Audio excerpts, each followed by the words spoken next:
नमस्कार, news one Hindustan देख रहे हैं आप। मैं हूं आपके साथ अक्षता रावत। चलिए रुक करते हैं खबरों का। जम्मू कश्मीर में अनुच्छेद 370 और विशेष दर्जे की बहाली की मांगों को लेकर सदन में प्रस्ताव लाने के प्रयास पर भाजपा नेता स्मृति ईरानी ने कांग्रेस के समर्थन वाली इंडी गठबंधन पर निशाना साधा।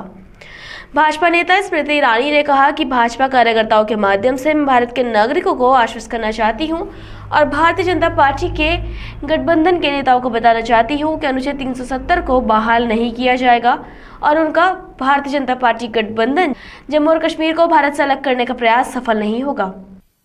कांग्रेस और इंडिया अलायंस के नेताओं का टैक्टिकल समर्थन दिखाता है उग्रवाद और आतंकवाद के समर्थन में। ये भारत में हर नागरिक को ज्ञात है कि धारा 370 हटने के बाद नागरिकों की मृत्यु में 80% की गिरावट हुई।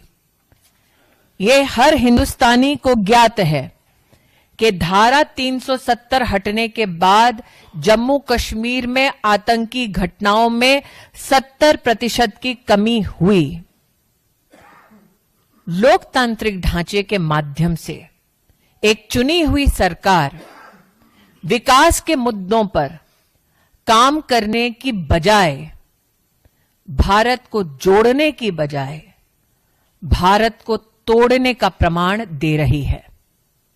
मैं इंडिया अलायंस के सभी नेताओं को, देश के नागरिकों और भारतीय जनता पार्टी के कार्यकर्ताओं के माध्यम से आश्वस्त करना चाहती हूं कि संसद द्वारा पारित धारा 370 पुनर्स्थापित नहीं होगा और जम्मू कश्मीर को भारत से बांटने का उनका ये प्रयास कामयाब नहीं होगा। जम्मू कश्मीर में अनुच्छेद 370 और विशेष दर्जे की बहाली की मांग वाले प्रस्ताव पर भाजपा नेता ने कहा कि मैं कांग्रेस के नेतृत्व वाली इंडी गठबंधन द्वारा सदन में एक प्रस्ताव लाने के प्रयास पर एक भारतीय के रूप में आक्रोशित हूं, जो भारतीय संविधान के खिलाफ है। एक प्रस्ताव जो भारतीय संविधान और भारत के सर्वोच्च न्यायालय की राय के खिलाफ है।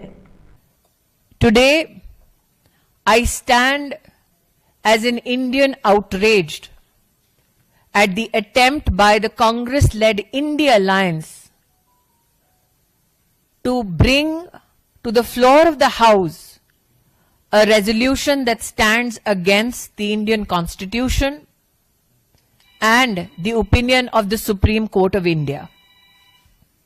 The question that now is to be posed to the Congress-led India Alliance is this: after the revocation of Article 370, tribals in Jammu Kashmir received their constitutionally guaranteed rights.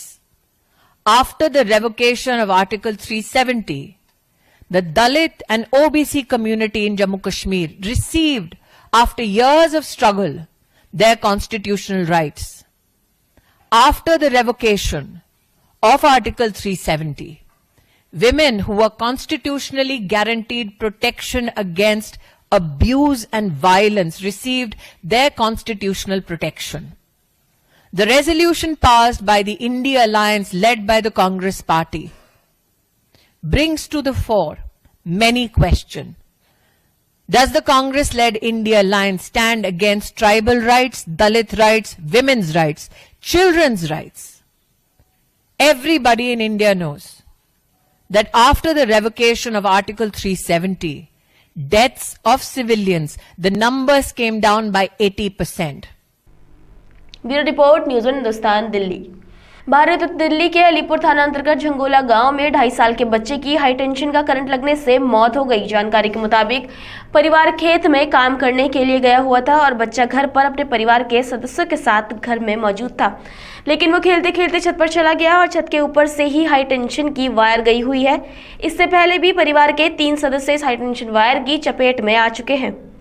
बच्चे की मौत के बाद से गांव वालों में आक्रोश है और गांव के लोग स्थानीय विधायक शरद चौहान के कार्यालय पर जाकर बैठ गए और मांग की कि वहां TPDDL की हाई टेंशन लाइन को हटाया जाए। आपको बता दें कि 2004 से ही परिवार लगातार प्रयास कर रहा है छत के ऊपर लगी हाई टेंशन वायर हटा दी जाए, लेकिन TPDDL के अधिकारी गहरी नींद में सोए हुए हैं, जिसकी वजह से 2.5 साल के बच्चे की जान चली गई। वंशदीप का जो कल ये हादसा हुआ है उसका मैं ताऊ जी होने, ये मेरे छोटे भैया हैं जी। ये खेत में गए तो मैं घर पे था जी। कल 12:30 बजे के करीब ये हादसा हुआ है। हम तुरंत उसको हॉस्पिटल में एडमिट किया सफदरजंग सरकारी में, तो लड़का इस समय एक्सपायर हो चुका है। प्रचार की मौत तो ये पहली हुई है, जो लड़का है इसका ये भी देवता ही लगता हमारा, इस काम का पड़ोसी है ना, अपने नाना घर हुआ था, इसको भी याद कट गया तो बच गया था। पहले इसकी मम्मी वंशदीप जो आज एक्सपायर हुआ है, इसकी मम्मी को करंट लगा था, उसको भी हमने 10 दिन प्राइवेट हॉस्पिटल में एडमिट किया था। तो उससे पहले इसकी ताई को लगा था करंट। तो हम तो बहुत दुखी है, इससे कुछ नहीं करते, आके देख के चले जाते, थोड़ी बहुत न्यूज बनाई चले जाते हैं अपना में। हमारे कल एक बच्चे की बड़ी एसटी लैंड से मौत हो चुकी है। बच्चा छोटा 2.5 साल का था। उसके माँ बाप तो गए थे खेत में गेहूं बोने के लिए, तो वो उन्होंने उनके घर से ऊपर तार निकल दी है एसटी लाइन 11,000 वोल्टेज की, तो उन्होंने अपने घर से तो बंद करा हुआ था। तो बच्चा दूसरे घर से खेलते हुए ऊपर से वो अपने घर की तरफ आ गया। तो वो बच्चा नासमझ था, तो उसको जैसे उसको करंट लगा तो उसी टाइम उसको आग लगी, उसके कपड़े झुलस गए। उसकी आज मतलब उसको उसी टाइम जैसे एक कुछ टाइम की लाइट गई, जैसे उसका भड़ाका हुआ था, जो पड़ोसी थे वो भाग के उन्होंने देखा ऊपर भाई, उन्होंने फिर उठाया बच्चे को, वो उसी टाइम पे लेके गए। तो उसकी आप 4 बजे शाम को रात को मौत होगी सफदरजंग में। तो हम मुझे चाहते हैं कि वो वोल्टेज वो लाइन जो है उसको हटवाया। हम 2005 से ये पहले भी ये हमारी ये मतलब पहले कंप्लेंट दी थी, तार गिर गई थी, तो उसमें हमने जब भी कंप्लेंट की थी, तो अब वहाँ 2005 से लेकर आज तक कोई भी ऐसा हमारा उसका समाधान नहीं किया किसी तरह का भी। आपको जनता ने चुना है, आप बच्चों हमारी समाज की समस्या सुने। हम चाहते हैं, हमारी इनसे रिक्वेस्ट यही है, हम ना दंगा करना चाहते ना किसी तरह का, हम तो ये हाथ जोड़ के बेनती है कि उस लाइन को हटवाया जाए और वहाँ के और किसी की जान ना जा सके। मैं गांव झंगोला का निवासी, नाम जसपाल सिंह। आज ये हमारे गांव में एक नहीं कई हादसे हो चुके हैं, और ये लास्ट हादसा ये हुआ है कि इस बच्चे की जान जा चुकी है, जो कि मात्र 2.5 साल का बच्चा था। अब उस परिवार में इकलौता बच्चा एक वो ही था जो उनके पास था। आज उन माँ बाप की रो रो करके बहुत बुरी हालत हो चुकी है। हम ये प्रशासन से मांग करते हैं कि वो एसटी की लाइन बिल्कुल वहाँ से हटाई जाए, हमारी यही मांग है। और वो जब तक एसटी की लाइन हटेगी नहीं, परिवार का ये कहना है कि हम अपने बच्चे को ना तो कहीं जलाएंगे ना दफनाएंगे। हमारी यही मांग है सरकार से कि वो एसटी की लाइन जल्द से जल्द हट जाए। बच्चे का हाथ भी कट चुका है, एक इनके परिवार की महिला के कोई भी करंट लगा था, और फिर एक बच्चे की डेथ भी हो चुकी है। हमारी ये डिमांड है सब परिवार की, पूरे गांव की, कि एक तो लाइन हटाई जाए पावर की, दूसरा इस पर मुआवजा दिया जाए, तीसरा इस परिवार को एक एनडीपीएल में या किसी डिपार्टमेंट में, सरकारी डिपार्टमेंट में एक नौकरी दी जाए। ये पालन पोषण कैसे करेगा? क्या एक डिपार्टमेंट किसी की परिवार की हानि तो हर साल करता सकता है, किसी को मरवा सकता है, क्या उसे रोजगार नहीं दे सकता? क्या उसे जान माल की रक्षा नहीं कर सकता? करना चाहिए ना। तो मेरी तो अपने यहाँ पे जो विधायक हमारे सर चौहान जी, उनसे भी यही निवेदन है, और सरकारी प्रशासन से, सभी मशीनरी, सरकारी मशीनरी से मेरी यही निवेदन है कि इस परिवार को न्याय दिया जाए। दिल्ली से प्रदीप सिंह उज्जैन की रिपोर्ट। भारी उत्तरी दिल्ली के शाहबाद डेयरी में दिल्ली नगर निगम के कर्मचारियों की करंट लगने से मौत हो गई। बताया जा रहा है कि हादसा उस वक्त हुआ जिस वक्त कर्मचारी अपने घर पर अपना निजी काम कर रहा था। इस दौरान नीचे से ऊपर लोहे का पाइप खींचते समय वो पाइप के पास बने TPDL के खंभे से टकरा गया, जिसकी वजह से पाइप के अंदर करंट आ गया। जोरदार ब्लास्ट की आवाज सुनकर घर में मौजूद अन्य लोग छत पर पहुंचे, देखा कि कर्मचारी बेहोश पड़ा है। हुआ था ये क्या नाम है, इसीलिए काम करा था मेरे घर में, तो इसीलिए पैप चढ़ा दो छत के ऊपर, वो पैप जाके टकरा गया खंभे में, खंभे पर ब्लास्ट हो गया, वो गिर गए थे। फिर मैं गया ऊपर, उनको पैप पहले नीचे गिरा, फिर वहाँ कटा, फिर उनको हटाया, फिर सब पब्लिक ऊपर गई, फिर वो नीचे लेके आए उनको, ले गए तो फिर सब ले गए हॉस्पिटल ले जाने के बाद डॉक्टर ने चेक किया, जवाब दे दिया। दिल्ली से प्रदीप सिंह उज्जैन की रिपोर्ट। AIMIM के प्रमुख असदुद्दीन ओवैसी और उनके भाई अकरबुद्दीन ओवैसी को जब भी मौका मिलता है समाज के बीच खुलेआम भड़काऊ बात करते हैं। एक बार फिर महाराष्ट्र में अकबरुद्दीन ओवैसी के भड़काऊ बयान दिए जाने पर वीप के राष्ट्रीय प्रवक्ता विनोद बंसल ने बड़ा हमला बोला है। विश्व हिंदू परिषद के राष्ट्रीय प्रवक्ता विनोद बंसल ने असदुद्दीन ओवैसी को हैदराबादी भड़काऊ भाईजान बोल के संबोधित किया। उन्होंने कहा कि ऐसे लोगों के भड़कावे के कारण ही अनेक मुस्लिम युवक जिहादी राह पर चलकर अपनी जान गंवा चुके हैं। इसके बावजूद भी ये लोग अपनी राजनीति राजनीतिक रोटियां सेकने के लिए उन्हें 72 हूरों व शराब की नदियों का दिखावा दिखाने से बाज नहीं आ रहे। मुसलमान समाज को इन मुस्लिम नेताओं से सावधान रहना होगा, उसी में उनकी भलाई है। हैदराबाद के भड़काऊ भाईजान बार बार 15 मिनट का जिक्र करके अपने जिहादी समुदाय को तो भड़का सकते हैं, उन इस्लामिक यूथ को वो जन्नत की राह, तथाकथित जन्नत, जिसकी चाहत में अनेक इस्लामिक यूथ अपनी अकाल मृत्यु को प्राप्त हो गए, उस 15 मिनट की चाहत में वो जाने कितनों को और मरवा देंगे ऐसा लग रहा है। ये जो भड़काऊ भाईजान हैं, इनकी 15 मिनट की प्रतीक्षा कभी पूरी नहीं होने वाली, ये दुनिया को पता है। लेकिन फिर भी इस्लामिक जिहादी तंजीमें लगातार ऐसे लोगों को प्रमोट कर रही हैं।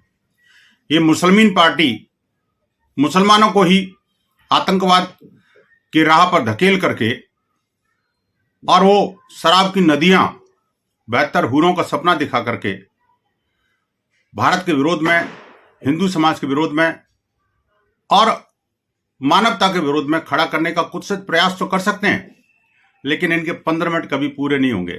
Bureau report, news Hindustan, Delhi.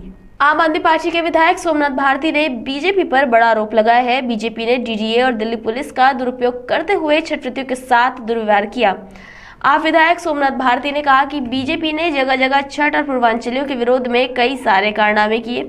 Greater Kailash में छठ का महापर्व रोकने का प्रयास किया। हौज खास में दशकों से छठ महापर्व मनाया जाता रहा है, लेकिन इस बार जैसे ही छठ घाट बनाने की तैयारी शुरू हुई, तभी बीजेपी की डीडीए ने छठ व्रतियों के साथ अभद्रता की। ये बीजेपी की छठ व्रतियों और पूर्वांचलियों के प्रति नफरत को दर्शाती है। बीजेपी को पूर्वांचलियों से इतनी नफरत है कि खुद कब्जा करके बनाए गए होटल से पूर्वांचली दिख न जाए, इसीलिए डीडी और पुलिस का दुरुपयोग किया और उन्हें वहां से सिर्फ हटाया नहीं गया, बल्कि उनके खिलाफ एफआईआर भी कर दी गई। जगह जगह दिल्ली में भारतीय जनता पार्टी ने छठ और पूर्वांचल के विरोध में, छठ व्रतियों के विरोध में कई सारे कारनामे किए हैं। ग्रेटर कैलाश विधानसभा में सौरभ भारद्वाज जी के यहां उन्होंने छठ का महापर्व रोकने का प्रयत्न किया। मेरी अपनी विधानसभा में हौस खास विलेज के अंदर बरसों से, आज से नहीं दशकों से छठ का महापर्व मनाया जाता रहा है। जिस लोकेशन में मनाया जाता रहा है वो लोकेशन बकायदा डीएम के इस ऑर्डर में 18वें पॉइंट पे लिखा हुआ है। छठ व्रती दिख जाए, पूर्वांचली दिख जाए, ये भाजपा को मंजूर नहीं है। क्या भारतीय जनता पार्टी शासित डीडीए ये बताए कि भाजपा के नेता का होटल उसी प्रोटेक्टेड फॉरेस्ट के, सो कॉल्ड प्रोटेक्टेड फॉरेस्ट के इंक्रोचमेंट के लैंड पे बना हुआ है, जिसपे 2015 में आपने डिमोलिशन ऑर्डर पास किया, उसके खिलाफ आपको एक्शन लेने की हिम्मत नहीं हो रही या पुलिस नहीं मिल रही? तीसरा सवाल, क्या इस प्रकार की पूर्वांचल विरोधी मानसिकता दिखा करके भाजपा डीडीए और अपने पुलिस के माध्यम से महिलाओं के साथ दुर्व्यवहार करती है? इसका क्या जवाब? जो बीजेपी के प्रदेश अध्यक्ष हैं सचदेवा जी वो बताएं, जिनके पास पुलिस अमित शाह जी वो बताएं, माननीय एलजी साहब वो बताएं कि डीडीए और पुलिस आपके पास दोनों है, इसके ऊपर आपका क्या कहना है? और चौथा सवाल, ये इंक्रोचमेंट के ऊपर जो बिल्डिंग बना है, जो डेमोलिशन ऑर्डर पास कर रखा है आपने, इस पे कब एक्शन लोगे? Bureau report, news Hindustan, Delhi. अभी के लिए इतना ही। आगे खबरों के लिए बने रहिए न्यूज़ हिंदुस्तान के साथ। तब तक के लिए नमस्कार। आप देख रहे हैं न्यूज़ वन हिंदुस्तान।